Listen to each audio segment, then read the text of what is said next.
So, hello guys! Ito ay pupunta muna kami ng Sahara at sasamahan namin ang aming friends. Hello! Going to Sahara.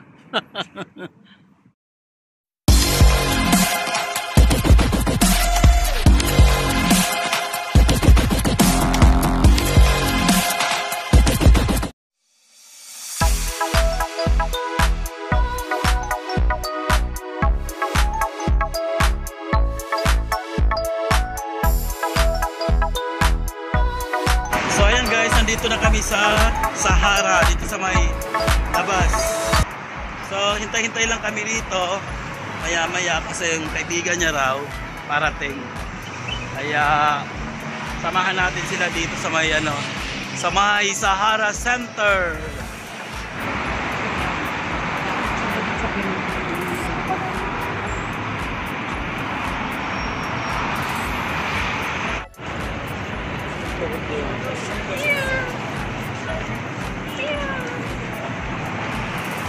Saan yan? First time mo dito pumunta rito? Dito. First time. Sa Sharjah? Sa Sharjah. First time mo nga dito, sa Sharjah, sa Sahara Mall. First time. Ayan, at konting ikot lang kanina eh. Wala na ba tayo sa Sharjah? Wala. Kunting ikot pala, kunting ikot pala, nagtalong ka agad na. Wala na ba tayo sa Sharjah, ha? Parang na yung coffee cooler, hindi ako makita sa vlog mo. Boss. Nasa ka na, di tayo.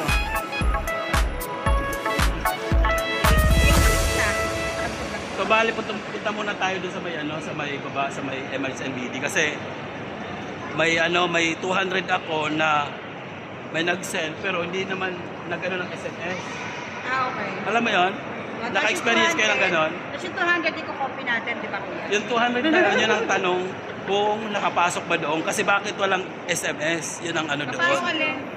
Di ba halimbawa may nag-send sa'yo? Ngayon nasabi nandiyan na nakapasok na pero hinihintay ko ang SMS. Ibigyan ko. Ngayon, hinihintay ko, hindi ko naman nakikita. Hindi, sometimes kasi late ang SMS. Kaya titignan ko yung niya, yung pinaka-mini statement. Ayan guys, nakapunta na sila, yung mga kaibigan ko nauna na.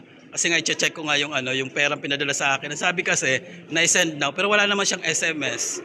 Kaya ngayon, i-check ko kung nakapasok ba, i-check ko yung mini statement. Kasi wala pa rin talaga akong text. Ayan, nakapunta na pala ako dun sa Emirates NBD at nakapag-check na rin ako ng account ko, yung sa mini statement. Nung chinek ko yung amount na 200 kasi yon, so bali yun ang pinadala ng aking friend na sabi niya na isend niya na raw.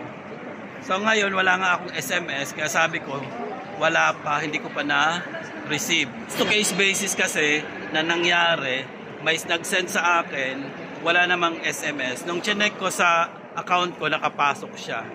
So this time, chinek ko siya, wala naman doon ng 200. So mayroon ako dalawang transaction, pero hindi sa kanya yan. Tsaka yung date, hindi rin siya nag-match. Kaya, ayun, i-message ko siya mamaya para inform sa kanya na hindi pumasok yung kanyang ipinadala. At nung i-chinek ko rin, iba rin yung account na deposit niya, na-depositohan niya. Kaya talagang mali siya. Kailangan talaga i-check niya yung kanyang pinadala dahil nga mali. So, check yung account mali. Ayan, sayang din kasi 200 dirhams din yon. So, kung hindi nga pumasok sa akin yung pera, sayang naman. 'Di ba? Malaking pera pa yun dito sa amin yung 200. Kahit dyan sa Pilipinas, malaking alaga na yon. So, ngayon, pag nag-deny siya, yun lang. So, paano niya i-deny? Meron namang mga resibo. So, may transaction. Pati siya, may binigay siya sa akin na resibo which is mali ang account number. Chinek ko rin, kumuha ko ng statement, kumbaga sa atin parang statement of account.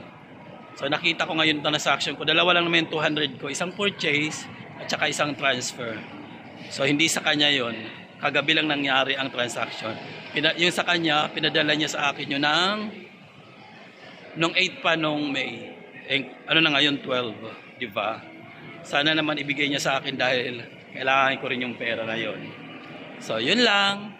So, ayan, balik na ulit kami doon sa may labasan at sasakay na rin kami ng taxi pabalik doon sa amin, sa may Alwada. Dahil nagkita na rin sila nung kanyang kaibigan at ang kaibigan ko rin na eto siya, si Jaja, ay nagkita na sila nung i-meet niya dapat. I-meet niya dapat o na-meet mo na? Na-meet niya na. Oo. Pagkatapos nito, pupunta na kami ng Alwada dahil pupunta kami sa discount center at mamimili kami. Ngayon magtatambay pa rin kami dyan at maninigarilyo pa daw tong mga babaitan na to. Mag-ismok-ismok pa sila. Sila lang ba? Oh, di ba? Ikaw, maoy ka? Day? Yeah. Maoy, day, maoy. Maoy ka, day? Unsa man, day? Maoy man. So ayan, malapit na kami rito sa labasan. Ano kami? Dahil dyan nagreklamo sila kasi nga hindi daw sila napasama. Kasi nga, sino bang magmamaoy doon sa labas? Sino bang mag-ano doon? So sino mag-ismok-ismok? Ito. Oh, so ayan. So tara na, let's go. Dito na sila sa labas, nagkakagulo pa tong mga damuhon, to ang kukulit eh. Dito na kayo. Tara na, dito na oh. Bubugbugin ko kayo mamaya, pumunta kayo rito. Bilisan nyo. Ayan, so guys, ang ganda ng ano rito oh, ng lugar. So dito sila mag-smoke, para malayo sa mga tao. Dahil baka mamaya hulihin sila doon ng ano, gwardiya. So habang naghihintay, nandito na kami sa may labasa, sa may highway. So ito yung mga taxi, ayan. Ang ating mga kaibigang mga driver, Pakistan. At ayan, marami, may mga parating pa. So mahaba din ang pila nila. Ayan. So puro taxi yan dyan. So may overpass din sila oh. Overpass. So eto. So may ganito kami sa Samar, ayan. May ganyan ako sa Samar. Ewan ko ang pangalan ng halaman na yan. Ngayon yung halaman ko na ganyan, parang kahoy na, tumaas. Dito para siyang dates. Para siyang dates pag tumataas na.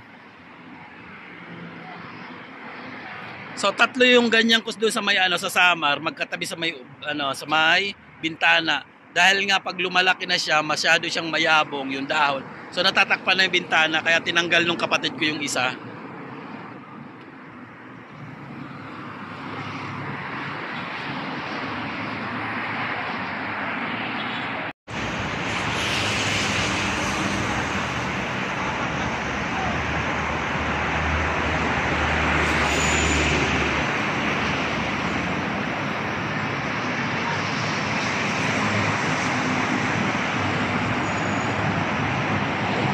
Ayan, nandito na kami at sasakay na kami ng taxi.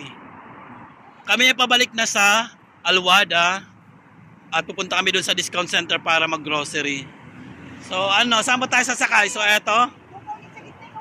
So ayan na, sasakay na kami.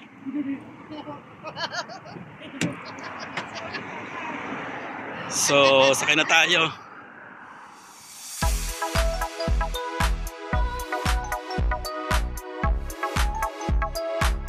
Ayan, nakababa na ulit kami at dito na kami sa may discount center sa may Abdullah and Nasser Supermarket. So mamimili kami rito ngayon dahil dito nga yung may maraming discount. So ayan, samahan nyo kami at kami ay mamimili.